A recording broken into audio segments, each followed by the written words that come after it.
A crisis this morning among legacy media when it comes to covering presidential elections. The Washington Post announcement that it will not endorse a candidate this year or in any future races has reportedly led to thousands of canceled subscriptions and even some resignations. It is the first such decision for the paper in 36 years, but its publishers claim it is, quote, tradition.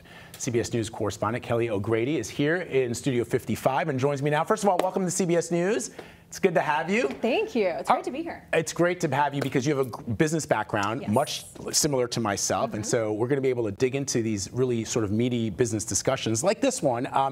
Oftentimes people react emotionally to situations like this one. I saw a really interesting tweet from a reporter at the Washington Post saying, look, the decision that the Post made is the owner's decision, not the reporter's decision. By canceling your subscriptions, you're not hurting Jeff Bezos, you're hurting the reporters who need the subscriptions to be able to do the reporting that people count on. So explain what this means for Bezos writ large if people are canceling subscriptions or they say they don't want to shop at Amazon anymore.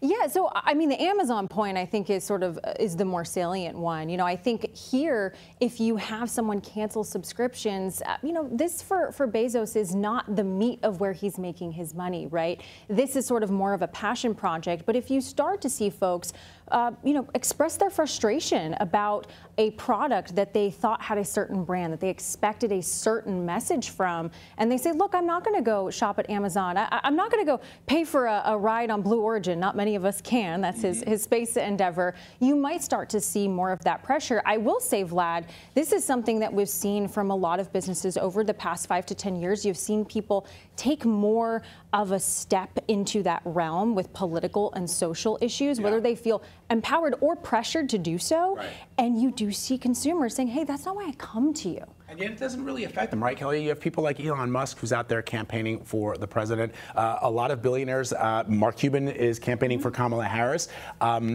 These business interests that they have are so diversified. And we were having a conversation earlier this morning at CBS Mornings in our other studio, and we were sort of talking about the fact that even if you are a billionaire like Elon Musk or you're somebody like Jeff Bezos, owning certain properties, Twitter or X or the Washington Post isn't really seen as something that's going to generate income for you or make you any money. It's a prestige thing or it's a passion project.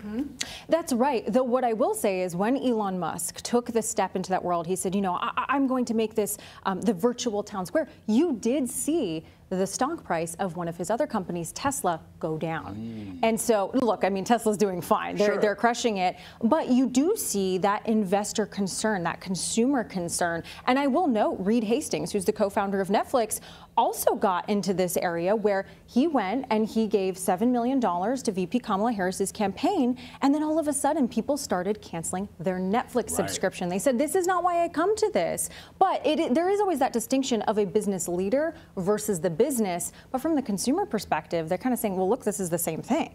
So the other point that you made to me earlier this morning, which I hadn't thought of, was that there can be, I mean, I know that someone will say, look, if you cancel your subscription to the Washington Post, you're hurting the reporters. It's not going to hurt Jeff Bezos. But sometimes these things do hurt. You pointed out in the case of Bud Light, for example, where people took to social media to express displeasure about something. That's right. You know, you have, you know, in that case, Bud Light, right? They had the ad where it was, some thought it was controversial. They worked with a trans influencer, and people stopped buying the product. They stopped, you know, going to the store, drinking Bud Light. They said, no, I'm going to go with Corona instead. And you saw the stock price of Anheuser-Busch come down.